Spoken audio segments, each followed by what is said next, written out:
The lightning split the dark Nebraska sky, illuminating Zara Lockwood's terrified face as she struggled to control her panicked horse.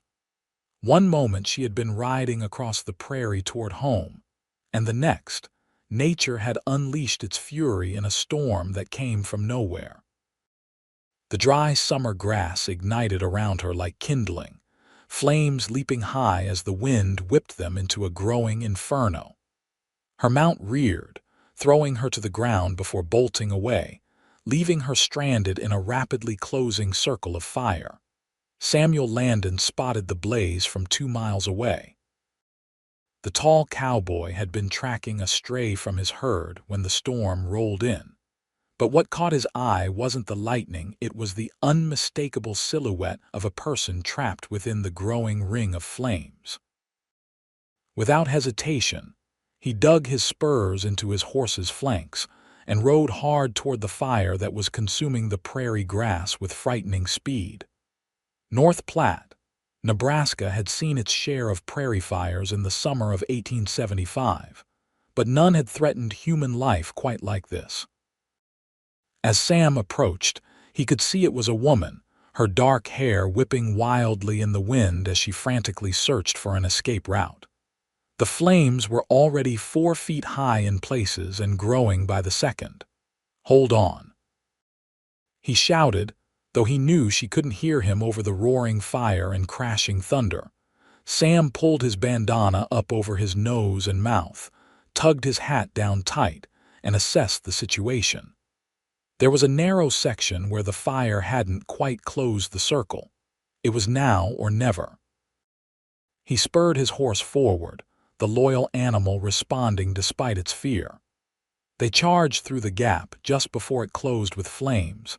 Inside the fire ring, Zara backed away from the advancing flames, her dress singed at the edges, tears streaming down her soot-stained face. When the cowboy burst through the wall of fire, she thought she was hallucinating from the smoke. "Take my hand," Sam called, extending his arm as he guided his horse alongside her. Zara didn't hesitate. She reached up, grasping his strong forearm as he hoisted her up behind him in one powerful motion. The horse danced nervously as the flames closed in. "Hold tight," Sam shouted, feeling her arms wrap desperately around his waist. He turned his horse toward the tallest flames, the only direction where the wind might give them an advantage. "Come on, Thunder," he urged his mount. The horse gathered its strength and leapt forward, charging directly at the wall of fire. Zara buried her face against Sam's back, certain they were riding to their deaths. The heat was unbearable as they crashed through the flames, the smell of singed hair and leather filling their nostrils. Then suddenly, they were through, galloping across the open prairie with the fire receding behind them. They didn't stop until they'd put a safe distance between themselves and the blaze. Only then did Sam rein in his horse and turn to look at the woman clinging to him. "You all right, miss?" he asked, his voice hoarse from the smoke. Zara nodded, still trembling. "You saved my life," she managed, meeting his gaze for the first time. Her eyes were the color of summer sage, wide and still frightened. "I'm Zara Lockwood." "Sam Landon," he replied with a tip of his hat. "Looks like we both picked a bad day for a ride." A crash of thunder reminded them the storm wasn't finished. Rain began to fall, a blessing that would help contain the fire they just escaped. "My father's ranch is just beyond that ridge," Zara said, pointing. "We can shelter there." Sam nodded and turned his horse in the direction she indicated. As they rode through the suddenly drenching rain, neither realized that their chance encounter in the midst of danger would change both their lives forever.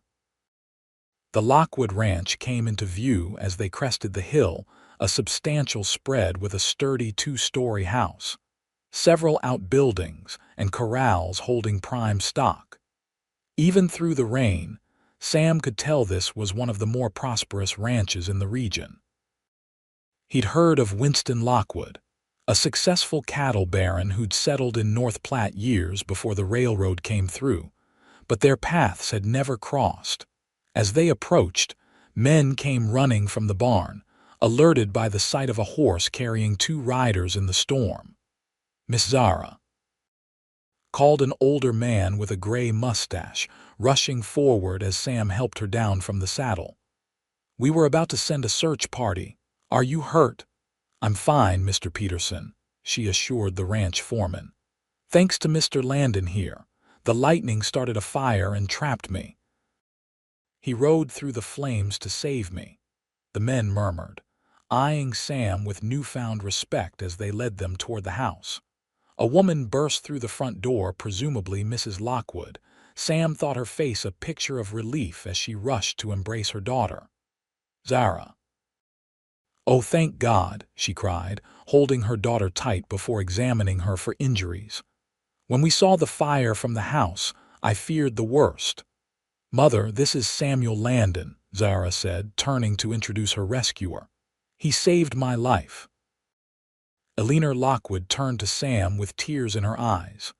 "Mr. Landon, I don't know how to thank you properly."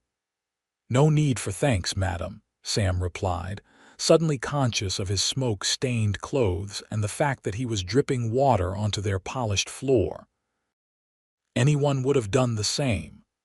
"Not anyone would ride through fire, young man," came a deep voice from the doorway. A tall, distinguished man with silver temples and a bearing that commanded respect stepped forward. "Winston Lockwood," he said, extending his hand. "You've done my family a service I can never repay." Sam shook his hand firmly. "Sam Landon, sir. I'm foreman at the Circle B just south of here." "Benson's Place." Winston nodded in recognition. "Good operation. You must stay the night, Mr. Landon. That storm isn't letting up, and I insist on providing you with a hot meal and dry clothes at the very least." Sam wanted to decline, feeling out of place in the grand house, but a glance at Zara changed his mind. There was something about her that made him want to know more, a strength he'd glimpsed when she was surrounded by fire, before fear had taken hold. "That's kind of you, sir. I accept." While Sam was shown to a guest room to clean up and change into borrowed clothes, Zara was fussed over by her mother and their housekeeper, Mrs. Wilkins. They drew her a hot bath and insisted she soak away the smoke and terror of her ordeal.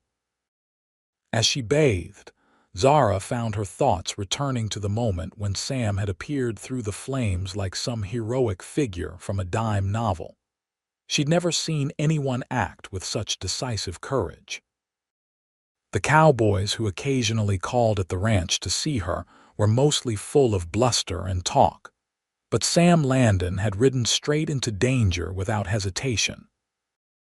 By the time she dressed for dinner in a simple blue dress, her hair still damp from the bath, Zara was eager to learn more about her rescuer. She found him in the dining room with her father, the 2 men already deep in conversation about cattle prices and the drought that had gripped parts of the territory that summer. Sam stood when she entered, and she was struck by how different he looked cleaned up. His sandy hair was still damp, curling slightly at the ends, and the borrowed clothes, though a bit short in the sleeves, gave him a more gentlemanly appearance than his range-worn gear.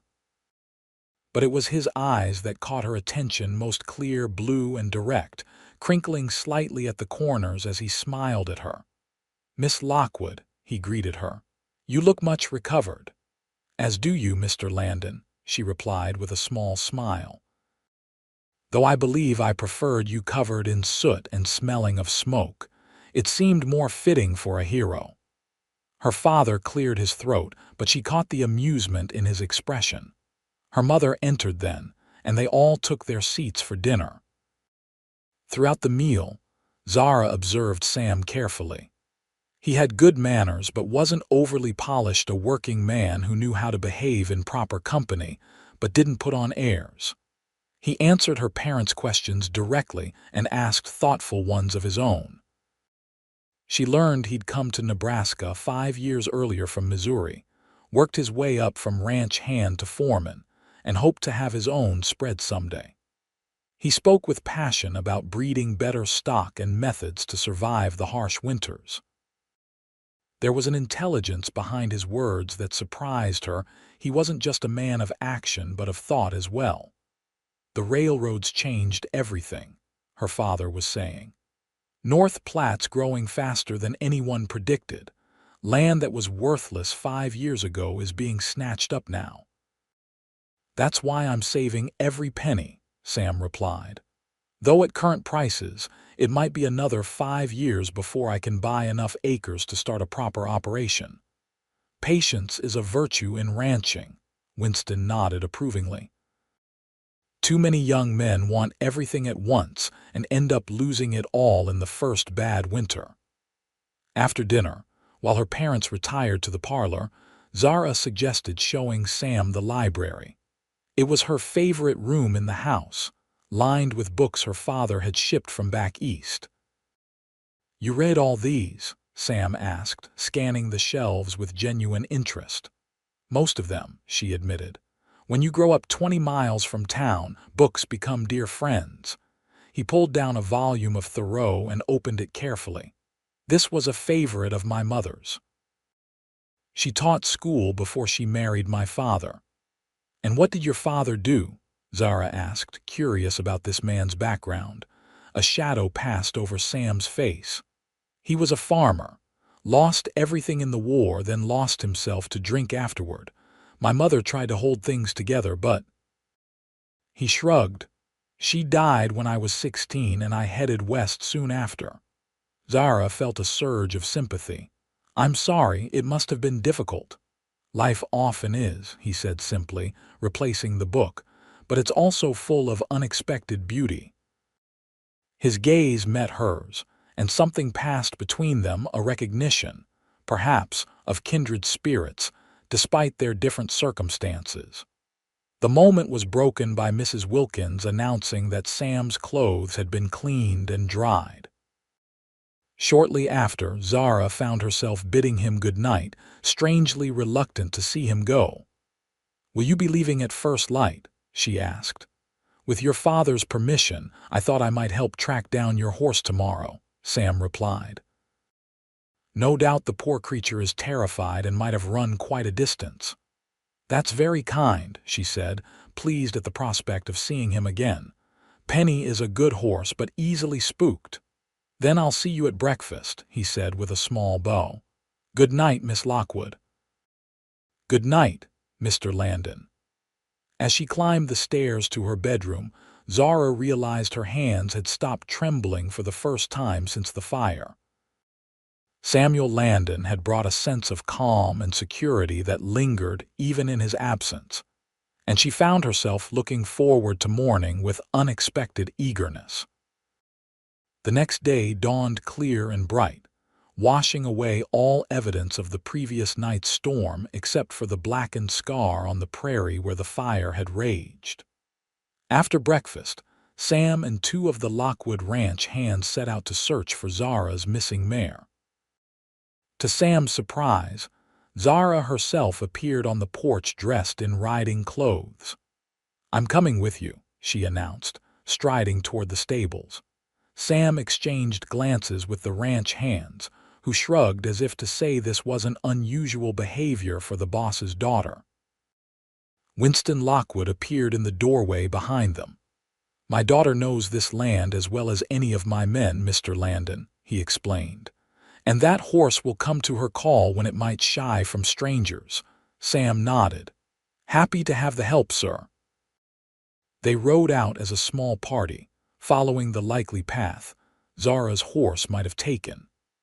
As they traveled, Sam noticed how confidently Zara sat her mount, a sturdy bay gelding, and how knowledgeable she was about tracking. This wasn't a delicate flower who needed constant protection. She was prairie-raised and capable. "Your father mentioned you grew up here," Sam said as they rode side by side, the ranch hands spreading out to widen their search area. "Born and raised," Zara confirmed. Father came out here when there was nothing but wilderness and opportunity. Mother followed a year later and I arrived soon after. I've seen North Platte grow from a handful of buildings to a proper town. You ever wish for city life? Many young ladies would find this existence isolating. She considered his question thoughtfully. I visited my aunt in St. Louis once. The noise, the crowds, the constant social obligations, it was exhausting. I missed the open sky. She glanced at him. What about you? Do you dream of more than Nebraska has to offer? I dream of what Nebraska can become, he replied. This territory's still finding itself. I want to be part of building something that lasts. They crested a rise, and Sam pointed to a cluster of cottonwoods along a creek bed about half a mile distant. If I were a frightened horse, that's where I'd head water and shelter. Zara nodded in agreement, and they adjusted their course. As they approached the trees, she let out a distinctive whistle. They waited, and a moment later were rewarded by an answering whinny. Penny. Zara called, relief evident in her voice. The mare emerged cautiously from the trees, her ears forward, recognizing her mistress but still nervous after her ordeal. Zara dismounted and approached slowly, speaking in soft, reassuring tones. The horse allowed her to take hold of the trailing reins, nickering softly as Zara stroked her neck. She seems unharmed, Sam observed, having dismounted to check the horse for injuries. A few scratches, but nothing serious. Thank goodness, Zara sighed. I was so worried about her. As she prepared to mount, Sam instinctively moved to help her, his hands spanning her waist as he lifted her into the saddle. The simple contact sent an unexpected warmth through both of them. Their eyes met briefly as his hands lingered a moment longer than necessary, and Zara felt a blush rising to her cheeks. Thank you, she murmured, gathering her reins. The ranch hands had caught up by then, and the group turned back toward the Lockwood Ranch. As they rode, conversation turned to the fire and how quickly it had spread. We're lucky the rain came when it did, one of the hands commented. Could have lost half the county otherwise. The Indians used to set controlled burns, Sam said. Kept the fuel load down so when lightning did strike, it couldn't spread so far or fast. You know about Indian practices? Zara asked, intrigued. I worked alongside a Pawnee scout for the Army before coming to North Platte, Sam explained. Learned a lot about how they managed the land. There's wisdom there that many settlers ignore to their peril. By the time they returned to the ranch, it was nearly noon. Winston Lockwood invited Sam to stay for lunch, an invitation he accepted, though he explained he needed to return to the Circle B afterward. My boss will be wondering where I disappeared to, he said apologetically. I'll send word explaining the circumstances, Winston assured him. Bill Benson and I go back many years. He'll understand. Over lunch, the conversation turned to the upcoming North Platte Founders' Day celebration, a relatively new tradition that had grown each year as the town expanded. You'll be attending, I presume, Mr. Landon? Eleanor Lockwood inquired. I hadn't given it much thought, madam, Sam admitted. Usually I stay with the herd while others go to town for such events. Nonsense, Winston declared. After your heroism, you deserve some celebration. Besides, there's to be a dance this year. Plenty of young ladies would welcome a partner, I'm sure. He glanced meaningfully at his daughter, who suddenly became very interested in her plate. Father, Zara murmured, embarrassed by his transparent matchmaking. Sam hid his smile. Well, if duty allows, perhaps I will attend. After the meal, Sam prepared to depart. Winston insisted on sending him home with a fine bottle of whiskey as a token of appreciation, which Sam accepted graciously. As he mounted his horse, Zara approached with something in her hand. A small token of my gratitude, she said, offering him a book, the volume of Thoreau he had admired the previous night. "Miss Lockwood, I couldn't possibly—" "Please," she interrupted. "It would please me to know it's being read and appreciated." Their fingers brushed as he accepted the gift, and again that curious warmth flared between them. "Thank you," he said softly. "I'll treasure it." "Perhaps you might call again," she suggested, her voice carefully casual, "when your duties permit. Father always enjoys discussing ranching matters and—" She hesitated, then added, "I would enjoy continuing our conversation about books." Sam smiled, tipping his hat. "I'd like that very much, Miss Lockwood." As he rode away, Sam was conscious of Zara watching from the yard, her figure growing smaller with distance but remaining fixed in his mind. He'd met many women since coming to Nebraska territory, but none had affected him quite like Zara Lockwood, intelligent, capable, and beautiful in a natural way that had nothing to do with fancy dresses or practiced charm. The book was a weight against his chest where he'd tucked it inside his jacket. A connection to her, and perhaps a beginning of something neither of them had anticipated before a lightning strike and a prairie fire had brought them together. The 2 weeks following their dramatic meeting passed slowly for Zara. She found herself watching the road more often than usual, hoping to see a familiar rider approaching. Her father noticed her distraction and teased her gently about it. "I reckon young Landon has made quite an impression," he remarked one evening as they sat on the porch. "He saved my life, Father," Zara replied, trying to sound matter-of-fact. "Naturally, I think of him with gratitude." Winston chuckled. "Is that what they're calling it these days, gratitude?" Zara felt her cheeks warm. "He's different from the other men around here. He thinks about things, has plans beyond Saturday night revelry in town." "I noticed that myself," her father agreed, more serious now. "Not many young men would discuss irrigation techniques and breeding stock with such knowledge. He'll make something of himself, given time." "If opportunity permits," Zara said, voicing a concern that had been growing in her mind. Land prices were rising steadily as more settlers arrived by train. Men like her father, who had claimed vast acreages in the early days, were now the exception. Newcomers faced a much steeper climb to prosperity. "Opportunity often needs a helping hand," Winston replied cryptically, puffing on his pipe. Before Zara could question him further, her mother called them in for dinner. The conversation shifted to other matters, but Zara couldn't help wondering what her father might have meant.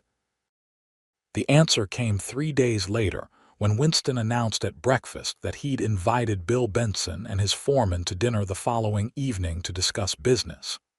Alina immediately began planning an elaborate meal, while Zara tried to contain her excitement at seeing Sam again. When the appointed evening arrived, Zara took more care than usual with her appearance, selecting a dress of soft green that complemented her eyes and arranging her dark hair in a style that softened her features. Her mother noticed, but made no comment beyond a knowing smile. The Benson party arrived promptly at 6. Bill Benson was a hardy man in his 60s, widowed for many years and devoted entirely to his ranch. He greeted the Lockwoods warmly, having been neighbors and occasional business partners for over a decade. Behind him stood Sam, dressed in his best clothes, his hat in his hands. His eyes found Zara immediately, lighting up with pleasure at the sight of her. "Miss Lockwood," he greeted her with a slight bow. "You're looking well." "As are you, Mr. Landon," she replied, noticing how the lamplight caught the golden highlights in his hair. Dinner was a lively affair, with the men discussing cattle business and the women contributing occasionally to the conversation. Zara observed how respectfully Bill Benson treated Sam, deferring to his expertise on several matters and speaking of him with obvious pride. "This young man's doubled my calving rate with his new methods," Benson told Winston. Could have retired years ago if I'd had him from the start. After the meal, Winston suggested the men retire to his study for brandy and business talk. Zara was surprised when her father invited her to join them instead of remaining with her mother for the usual after-dinner tea. "My daughter has a keen mind for business," Winston explained to their guests. "She keeps our ledgers and helps manage the ranch affairs." Bill Benson looked surprised but not disapproving, while Sam simply nodded as if this confirmed something he'd already suspected about Zara. In the study, Winston came directly to the point of the meeting. "Bill, you mentioned last month you're considering selling the north section of your property, the parcel that borders my East Range." "Been thinking about it," Benson confirmed. "Getting too old to manage so much land, and that section's always been troublesome. Water access is poor, and it's too far from the main buildings for efficient operation." "I'd like to purchase it," Winston said, "but not for myself." He turned to Sam. "Mr. Landon, what would you say to running your own operation on that land?"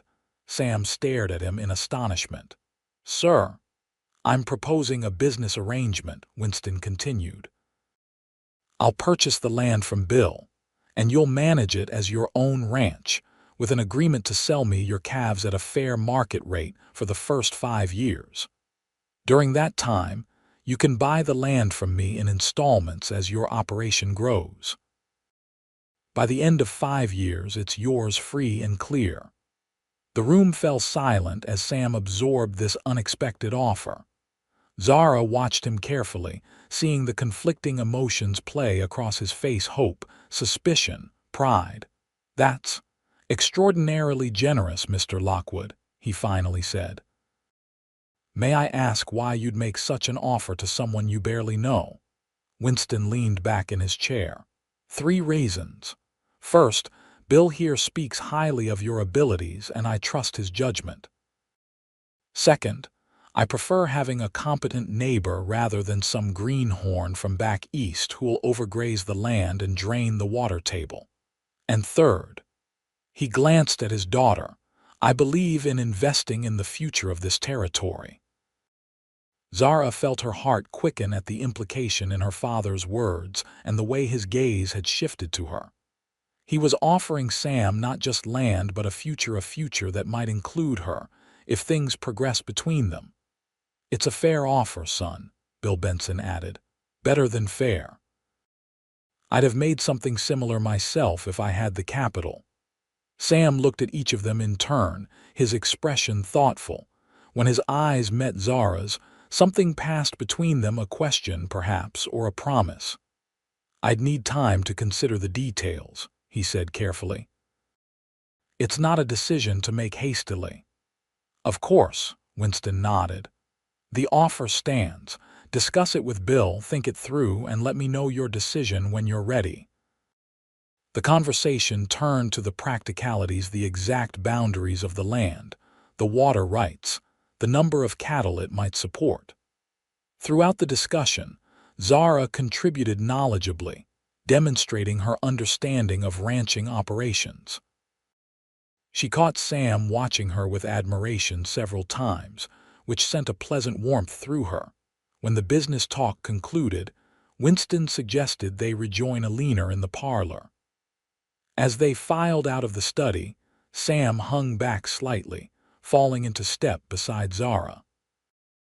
"Your father is a remarkable man," he said quietly. "Yes, he is," she agreed. "Though his offer didn't entirely surprise me. He's been speaking of you quite favorably since we met." "And what about you, Miss Lockwood?" Sam asked, his voice dropping even lower. "Do you think his offer has merit?"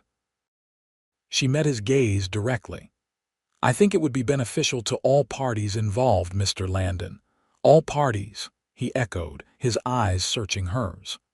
"The closer neighbors are, the more frequently they tend to interact," she replied with a small smile, "for mutual assistance and social purposes." A slow smile spread across Sam's face. "I've been finding excuses to ride past your ranch twice already this week, hoping to catch sight of you. Being neighbors would certainly simplify matters. Before she could respond, they reached the parlor, where Alina was entertaining Bill Benson with stories of her latest letter from her sister back east. The intimate moment between Sam and Zara passed, but the understanding lingered. Later, as the Benson party prepared to depart, Sam found a moment alone with Zara near the front door. "I've been reading the Thoreau," he told her. "His thoughts on self-reliance particularly resonated with me." "I thought they might," she replied. "Have you reached the passage about building one's own house yet?" "Just last night," he said with a smile. "Quite timely, considering your father's offer. Literature often has a way of speaking to our present circumstances," Zara observed. "Will you be at the Founders' Day celebration?" "It's this Saturday." "I had planned to attend," Sam confirmed. "Even more so now. Perhaps you might save a dance for me." "I might save more than one, Mr. Landon." Their conversation was interrupted by Bill Benson calling for Sam. With a tip of his hat and a lingering look, Sam joined his employer and departed into the night. Zara stood at the door watching until their lantern light disappeared down the road. Her father appeared beside her, placing a hand on her shoulder. "He's a good man," Winston said quietly. "Reminds me of myself at that age, determined, intelligent, not afraid of hard work." "Is that why you made him the offer?" Zara asked. Winston smiled knowingly. "Partly, but mostly because I've never seen my daughter watch the road for anyone else's coming." Zara leaned her head against her father's shoulder, grateful for his understanding and support. "Thank you, Father." "For what?" "Good business is good business," he replied with feigned innocence. "The fact that it might bring happiness to my daughter is merely a fortunate coincidence." The North Platte Founders' Day celebration transformed the small but growing town. Bunting and flags decorated the main street, and farmers and ranchers from miles around converged on the settlement. There were contests of skill, food stalls, games for children, and in the evening, a dance in the newly constructed town hall. The Lockwood family arrived in their wagon mid-morning. Winston immediately fell into conversation with other prominent citizens, while Alina joined the committee of ladies overseeing the food arrangements. Zara found herself momentarily at loose ends, scanning the crowd for a familiar tall figure, looking for someone in particular. Came a teasing voice behind her. Zara turned to find her friend Abigail Carter smiling knowingly at her. Abigail was the doctor's daughter and one of the few young women near Zara's age in the area. "Is it that obvious?" Zara asked ruefully. "Only to someone who's known you since you were 10, Abigail replied. "So this is the famous cowboy who rode through fire. Half the town's talking about it." "News travels fast," Zara sighed. "In North Platte, faster than the telegraph," Abigail laughed. "He must be something special to catch your interest. You've turned down every eligible man within 50 miles for years." "He's different," Zara said, unsure how to explain the connection she felt with Sam. "Well, you can tell me all about different over there," Abigail said, linking her arm through Zara's and steering her toward the refreshment tables. "I want every detail." For the next hour, Zara found herself relating the story of the fire and her rescue, followed by Sam's subsequent visits to the ranch. Abigail listened with rapt attention, occasionally interjecting with questions or comments. "Your father offered him land," she exclaimed when Zara reached that part of the story. "Winston Lockwood must approve indeed. He's practically handed the man a dowry." "Abigail," Zara protested, glancing around to ensure no one had overheard. "It's a business arrangement, nothing more." "Of course it is," Abigail replied skeptically. "Just like that new dress you're wearing is nothing special." Zara smoothed the skirt of her blue dress self-consciously. She had indeed taken extra care with her appearance that day, selecting her newest and most flattering gown. "Speaking of your cowboy," Abigail murmured, nodding toward the street, "I believe he's just arrived." Zara looked up to see Sam dismounting from his horse at the edge of town. He was dressed in clean clothes, his hair neatly combed, though nothing could disguise his cowboy bearing. Several people greeted him, and Zara noticed more than a few young women casting appreciative glances his way. "You'd better stake your claim before Mary Wilson does," Abigail whispered. "She's been trying to secure a husband since she turned 16.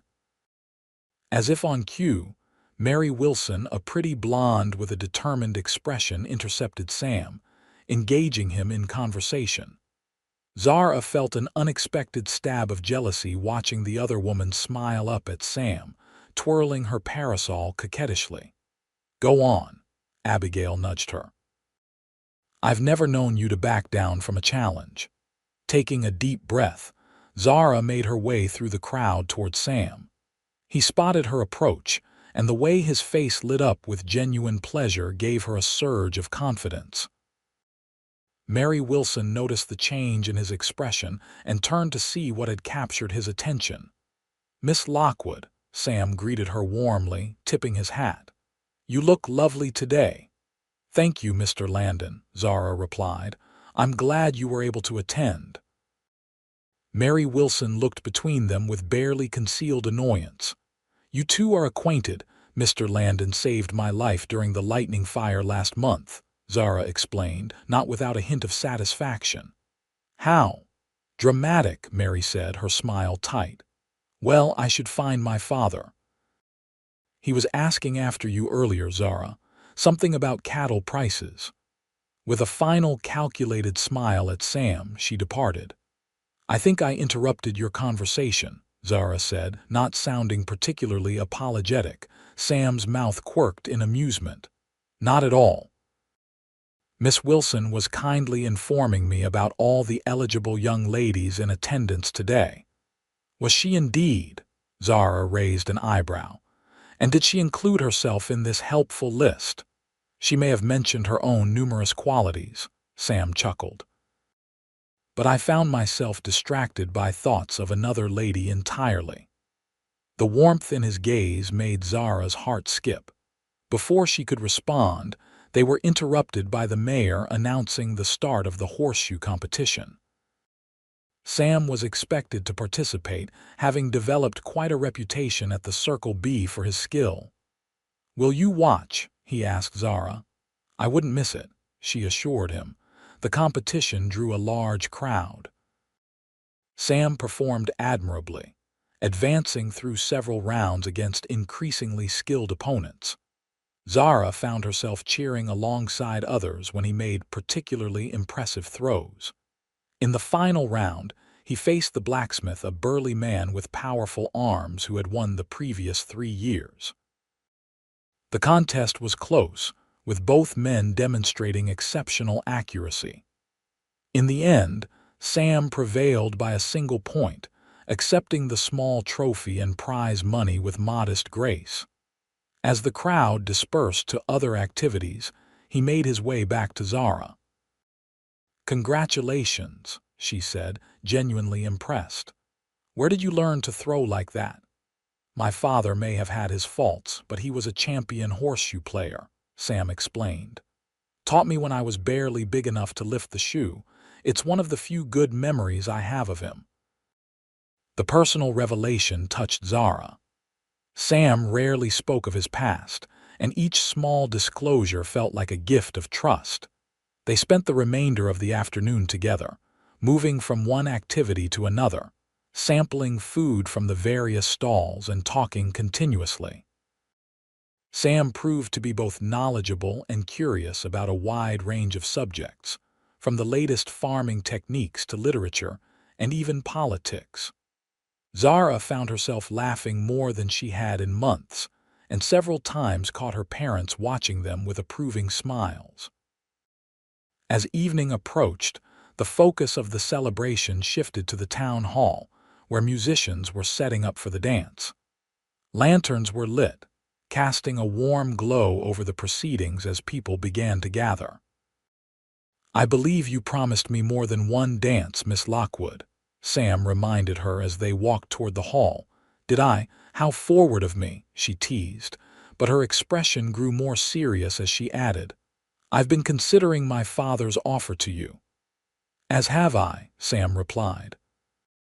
"Almost constantly, in fact. And your thoughts?" He guided her to a quieter spot near the edge of the gathering. "It's an incredible opportunity, one I never expected to have for many years yet. Part of me worries it's too much, too soon, that I haven't earned it." "My father doesn't make offers based on sentiment," Zara said firmly. "He's a businessman first. If he's proposing this arrangement, it's because he believes you're capable." "And what do you believe, Zara?" Sam asked, using her first name for the first time. The simple intimacy of it made her breath catch. "I believe that some opportunities come only once in a lifetime, and that recognizing them for what they are is its own form of wisdom." Sam studied her face in the lantern light, seeming to search for something beyond her words. Whatever he saw must have satisfied him, because he nodded slowly. "I told your father yesterday that I accept his offer," he said quietly. "We're to sign the papers next week."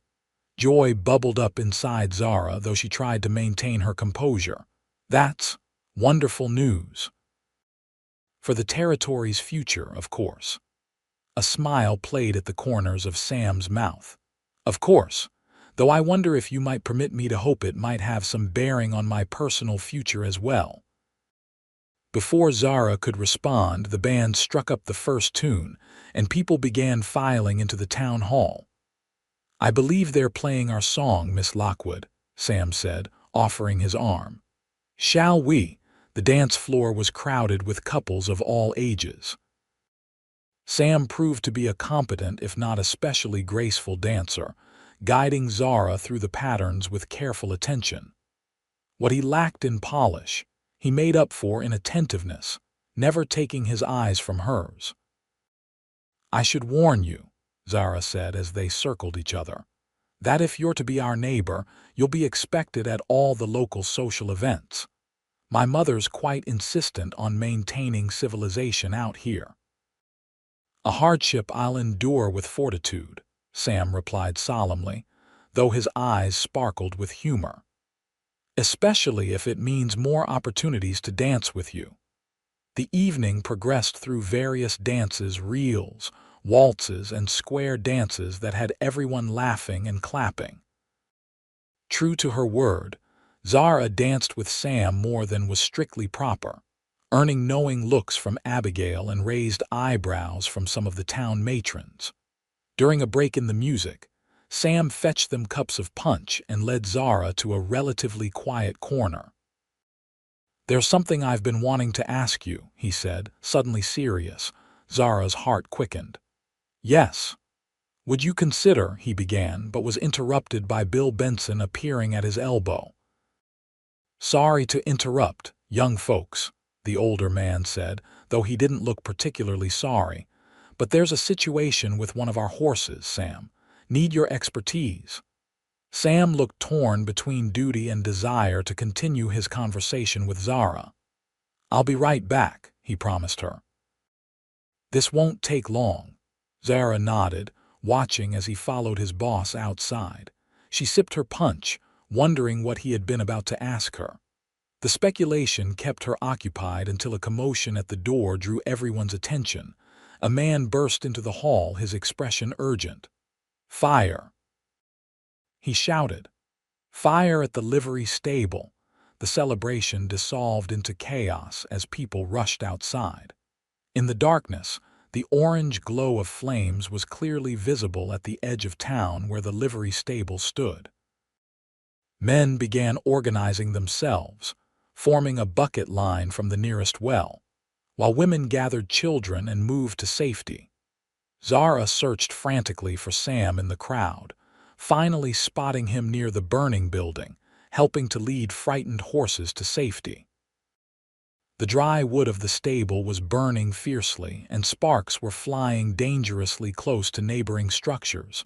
Her father appeared beside her. "Get your mother and go to the wagon," he instructed. "This could spread quickly." "I want to help," Zara protested. "You can help by keeping clear," Winston said firmly. "Too many people will only add to the confusion." Reluctantly, Zara found her mother and they made their way to the family wagon, which was parked at the far end of town. From there, they had a clear view of the firefighting efforts. The men of North Platte worked tirelessly, passing buckets and using wet blankets to beat out sparks that threatened to ignite other buildings. Sam was everywhere, leading horses from the adjacent corral to safety, helping organize the bucket line, climbing to a neighboring roof to wet it down against flying embers. Zara watched him with a mixture of pride and fear, remembering all too vividly the terrifying power of fire. After what seemed like hours but was perhaps only 45 minutes, the worst of the blaze was contained. The livery stable itself was a total loss, but they had managed to save all the horses and prevent the fire from spreading to other buildings. Exhausted men began to disperse, returning to their families. Zara spotted Sam walking toward their wagon, his face and clothes blackened with soot, his expression weary but satisfied. The sight of him, whole and safe after once again facing fire, filled her with such profound relief that she found herself running to meet him. Without thinking about propriety or the fact that half the town might be watching, Zara threw her arms around him, hugging him tightly. After a moment of surprise, Sam's arms encircled her, holding her close. "Are you all right?" she asked, drawing back to look at his face. "Just dirty and tired," he assured her, his eyes searching hers. "Were you worried about me?" "Of course I was," she admitted. "You seem to make a habit of charging into burning buildings." Sam smiled, reaching up to brush a smudge of soot from her cheek where it had transferred from his shirt. "Only when something precious needs saving." The tenderness in his voice and the gentle touch of his fingers against her skin made Zara forget they were standing in the middle of the street with potential onlookers. All she could see was Sam, brave, intelligent, kind Sam, looking at her as if she were the most important person in the world. "You never finished asking your question," she reminded him softly. Before the fire, Sam took a deep breath, seemingly gathering his courage. "I was going to ask if you would consider calling on you properly, with your father's permission, of course." "Calling on me? As a suitor, you mean?" "Yes," he confirmed, watching her face carefully.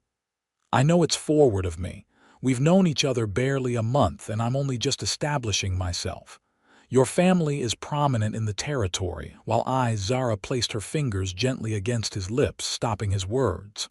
"Yes, yes," he repeated, looking stunned.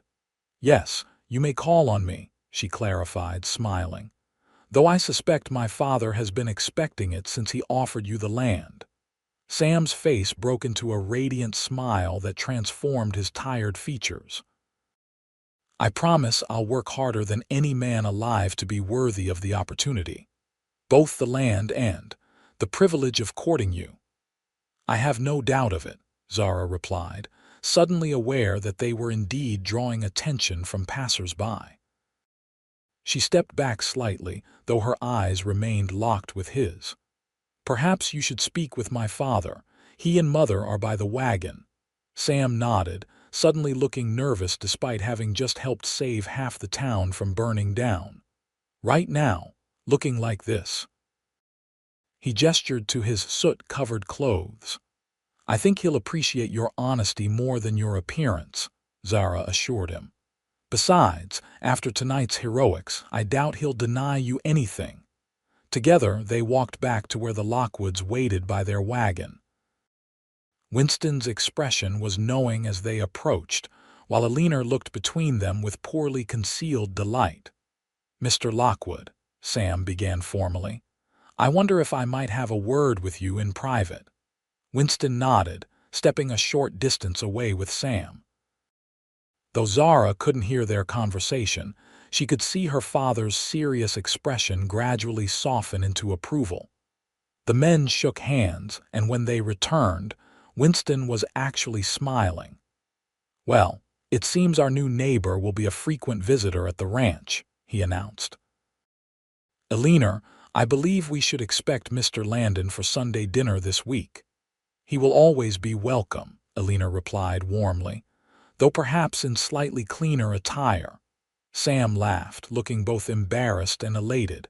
"Yes, madam, I'll be sure to look my best." As the Lockwoods prepared to depart for their ranch, Sam helped Zara into the wagon. Their hands lingered together a moment longer than necessary. "Sunday seems very far away," he said quietly. "The ranch is only an hour's ride from the Circle B," she reminded him with a smile. "And soon you'll be even closer." "Not close enough," he murmured, but stepped back as Winston took up the reins. As the wagon pulled away, Zara looked back at Sam standing in the street, still watching her. Despite the ruined celebration, the blackened building behind him, and the lingering smell of smoke in the air, she couldn't remember ever feeling quite so happy. The weeks following the Founders' Day celebration were filled with activity. The paperwork for Sam's land purchase was completed, and he began the process of establishing his own small ranch. He named it the Thunderbolt, in remembrance of the lightning that had indirectly brought him and Zara together. The land Winston had arranged for him to buy was rough, but promising 800 acres with a small creek running through the eastern section and good grazing land throughout. There was no house, only a dilapidated line shack that had been used occasionally by cowboys watching the distant herds. Sam's first priority was building proper shelter before winter set in. With help from friends from the Circle B and occasional assistance from the Lockwood Ranch hands, he began constructing a modest but solid cabin. Zara rode out frequently to observe the progress, bringing food and encouragement. "It's small," Sam apologized one September afternoon as they stood surveying the partially completed structure. "It's a beginning," Zara corrected him. "Rome wasn't built in a day, nor was the Lockwood Ranch." Sam smiled at her practical outlook. "Your father offered to lend me more men to speed things along. Will you accept?" He shook his head. "I want to build this myself as much as possible. It matters to me that it's my own work." Zara understood his pride, even as she worried about the approaching winter. Nebraska's weather could turn brutal with little warning, and the thought of Sam alone in an unfinished cabin during a blizzard troubled her. Their courtship progressed steadily through the autumn months. Sam joined the Lockwoods for Sunday dinners without fail, regardless of his workload. Sometimes he would arrive exhausted, having worked from dawn until just before riding over, but he never missed an opportunity to spend time with Zara. For her part, Zara found herself thinking about Sam constantly. She took to riding out to the Thunderbolt several times a week, ostensibly to bring supplies or messages from her father, but really just to see Sam, to watch him work, to talk with him about his plans, to simply be in his presence. By late October, the cabin was nearly complete, with only interior finishing work remaining. Sam had also built a small but sturdy barn and corral.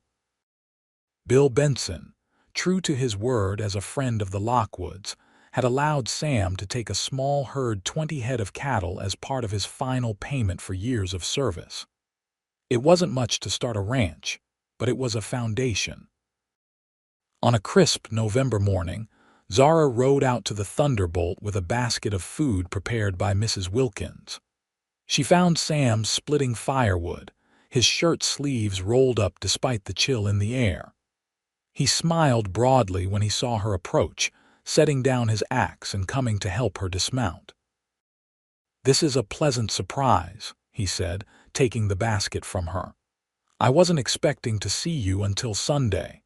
Mother sent provisions," Zara explained. "She worries you're not eating properly now that you're living out here alone." "Your mother's concern is much appreciated," Sam said, guiding her toward the cabin. "Come inside and see the progress. I finished the stove installation yesterday." The interior of the cabin was simple but well crafted. A stone fireplace dominated one wall with a small iron cooking stove nearby. There was a sturdy table with 2 chairs, a bookshelf already containing several volumes including the Thoreau she had given him, and a bed in the corner covered with warm blankets. Everything was clean and arranged with care. "It's wonderful, Sam," Zara said sincerely. "You've created a real home here." "It's missing something important," he replied, watching her face. "What's that?" "You." The simple declaration hung in the air between them. They had spoken of feelings, of futures, of possibilities, but never so directly. "Sam," she began, but he took her hands in his expression earnest. "I know it's too soon by most standards," he said quickly. "We've known each other barely 3 months, but I've never been more certain of anything in my life, Zara. I love you. I think I've loved you since you stood in that ring of fire, refusing to give in to fear." Zara's heart felt as if it might burst from her chest. "I love you too," she whispered. "I think I knew it when I saw you ride through those flames without hesitation." Sam's smile was radiant. He reached into his pocket and withdrew a small object, a simple gold ring with a single small diamond. "It was my mother's," he explained. "The only thing of value I brought with me when I left Missouri." Zara stared at the ring, then at Sam's face, realization dawning. "Are you asking you to marry me?" "Yes." He took a deep breath. "Zara Lockwood, would you do me the extraordinary honor of becoming my wife? I can't offer you luxury or ease, at least not yet. But I can promise to love you every day of my life, to work tirelessly to build something worthy of you, and to never take for granted the miracle of having you by my side." Tears filled Zara's eyes, but they were tears of joy. "Yes," she said without hesitation. "Yes, I will marry you, Samuel Landon." Sam slipped the ring onto her finger, then drew her into his arms, kissing her with all the passion that had been building between them since that first dramatic meeting. Zara responded in kind, her arms winding around his neck, her heart singing with happiness. When they finally parted, both breathless, Sam rested his forehead against hers. "Your father might have something to say about this," he murmured. Zara laughed softly. "I suspect he's been expecting it. He didn't offer you land adjacent to ours just for business reasons. Even so, I should speak with him formally." "We'll ride back together," Zara decided. "No time like the present." The journey to the Lockwood Ranch was filled with plans and dreams. They discussed when they might marry. Spring seemed most practical after the worst of winter, but before the demanding summer work began. Where they would live.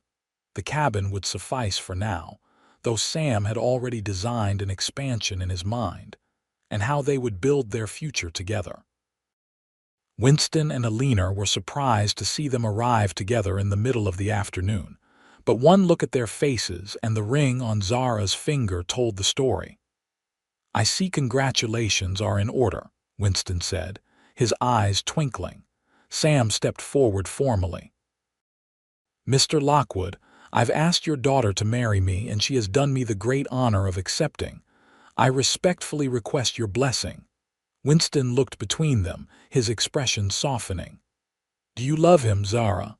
"With all my heart, father," she replied without hesitation. "And you, young man? Do you love my daughter enough to put her happiness above all else?" "I do, sir," Sam answered solemnly. "She is the light of my life, and I will spend every day striving to be worthy of her." Winston nodded, seemingly satisfied. "Then you have my blessing and my welcome to the family." He extended his hand to Sam, who shook it gratefully. Alina was already embracing Zara, tears of joy in her eyes. "I've hoped for this since the day he brought you home from that fire," she admitted. "There was something in the way he looked at you even then."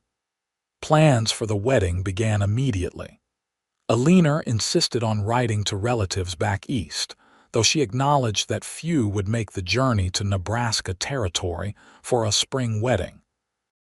Winston began discussions with Sam about expanding his herd as a wedding gift, while Zara found herself suddenly the center of attention among the women of North Platte when news of the engagement spread. The winter of 1875-76 proved to be one of the harshest in memory. Heavy snows began in early December and continued with little respite through January and February. Travel between ranches became difficult and sometimes dangerous, but Sam made the journey to the Lockwood Ranch whenever weather permitted, sometimes staying for days when storms made return impossible. During these extended visits, Sam and Winston spent long hours discussing ranching techniques and future plans. The older man had become a mentor to Sam, freely sharing the knowledge gained through decades of experience. For his part, Sam brought fresh ideas and energy that reinvigorated Winston's approach to his own operation. Zara watched their relationship develop with satisfaction, seeing how her father had come to view Sam as the son he'd never had. Simultaneously, she and Alina worked on preparations for the spring wedding and her eventual move to the Thunderbolt. "You'll need proper linens," Alina insisted one snowy afternoon as they sorted through a trunk of household goods. "And dishes you can't eat from tin plates forever." "I don't mind starting simply, Mother," Zara replied. "We'll acquire things as we go along." Alina shook her head fondly. "You always were practical to a fault, but a new marriage deserves some special touches." She pulled out a carefully wrapped bundle. "These were my grandmother's," she said, unwrapping a set of delicate china cups. "I've been saving them for your home one day." Touched by the gesture, Zara hugged her mother tightly. "They're beautiful. We'll use them for special occasions." By March, the worst of winter had passed, and preparations for the wedding accelerated. The ceremony was set for the first Saturday in April, to be held in the small church in North Platte, with a celebration afterward at the Lockwood Ranch. The entire county was invited. Such gatherings were rare enough to be community events in the sparsely populated territory. As the big day approached, Sam worked frantically to complete the additions to the cabin he'd been building whenever weather permitted throughout the winter. He'd added a proper bedroom and expanded the main living area, determined that Zara would come to a home worthy of her. The wedding day dawned clear and mild, as if nature herself approved of the union. Zara dressed in her mother's wedding gown, carefully altered by Mrs. Wilkins to fit her slender frame. Alina wove spring flowers into her dark hair instead of a veil, and Winston presented her with a locket that had belonged to his own mother. "You look beautiful, daughter," he said, his voice thick with emotion as they prepared to leave for the church. "Your mother and I couldn't be prouder of the woman you've become." "Thank you, Father," Zara replied, kissing his cheek, "for everything, including recognizing what a good man Sam is before I fully realized it myself." Winston chuckled. "A father sees these things. Now shall we go? I believe there's a nervous young rancher waiting for his bride." The small church was filled to capacity with friends, neighbors, and curiosity seekers from across the county. As Zara walked down the aisle on her father's arm, her eyes found Sam standing tall and handsome at the altar, watching her with such love that it took her breath away. The ceremony was simple but heartfelt.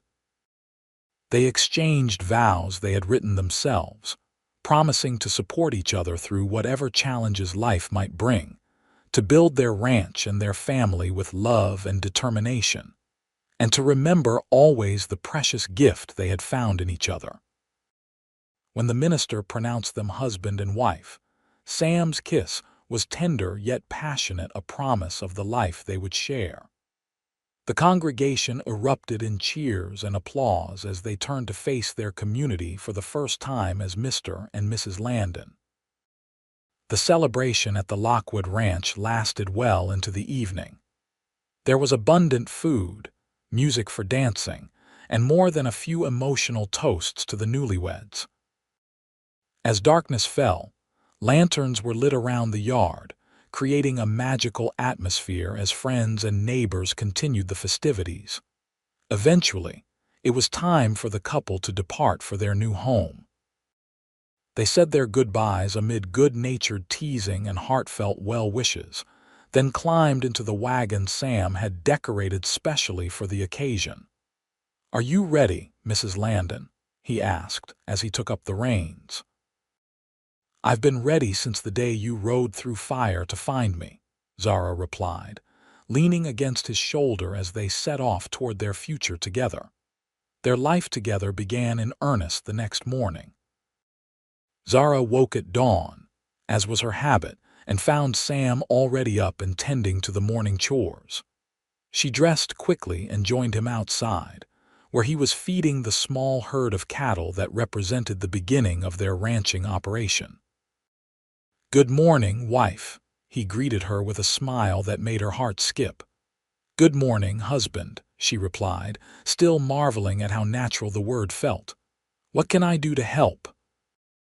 Together, they established a routine that would serve them well in the years to come, sharing the work of the ranch according to their strengths and abilities, making decisions as partners, and ending each day in each other's arms, grateful for the love they had found. Spring turned to summer, and the Thunderbolt Ranch began to flourish under their care. Sam's innovative breeding program, combined with Winston's gift of additional cattle, resulted in a growing herd of superior stock. Zara's knowledge of bookkeeping and business matters ensured they managed their resources wisely, reinvesting profits into improvements for the ranch. By their first anniversary, they had reason for additional celebration.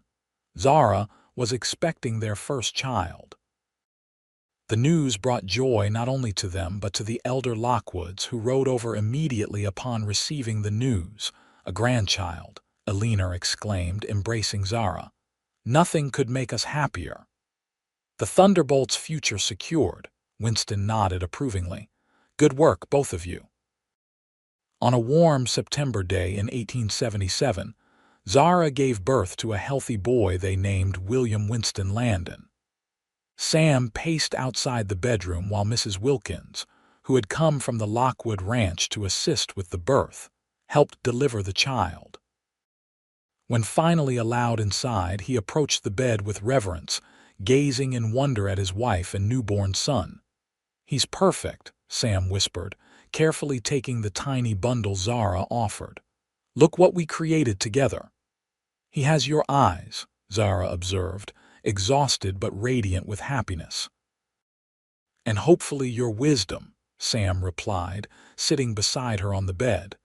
"I've never loved you more than I do right now, Zara Landon."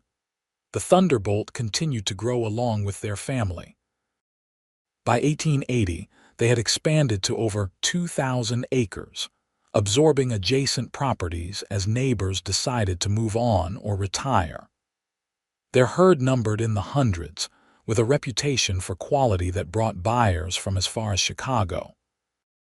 That same year, they welcomed a daughter, Elena Rose, completing their family. The children grew up in the freedom of ranch life, learning the value of hard work, the importance of family, and the rewards of perseverance. North Platte itself was growing too, becoming an important stop on the Union Pacific Railroad and attracting new settlers continuously. The Landons watched the transformation of the territory with a mixture of acceptance and nostalgia for the wilder days they had known. In 1883, tragedy struck when Winston Lockwood passed away suddenly from a heart ailment.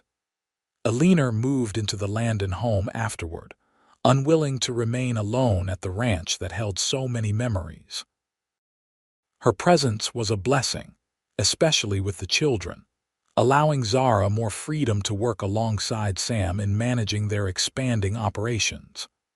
By 1890, the Thunderbolt had become one of the most respected ranches in Nebraska, known for innovation and quality.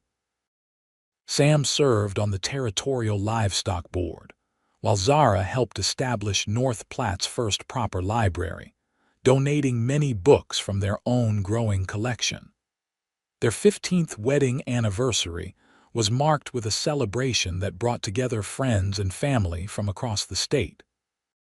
As they stood together greeting guests, Sam leaned close to Zara's ear. "You ever wonder what might have happened if that lightning hadn't started the fire that day?" he asked. "If our paths had never crossed?" Zara turned to look at him, at the face she had loved through 15 years of joys and hardships. There were lines now where there had been none before, and strands of silver in his sandy hair, but his eyes were the same clear blue and filled with the same love she'd seen when he pulled her from the flames. "I think we would have found each other anyway," she said with certainty. "Some things are simply meant to be." Sam smiled, squeezing her hand. "You know, I think you're right. But I'm grateful for that lightning all the same. It brought me to you a little faster." As they looked out over their home, their children, and the life they had built together from that dramatic beginning, both silently gave thanks for the storm that had started their journey and for the courage that had carried them through the flames to find a love that would last a lifetime.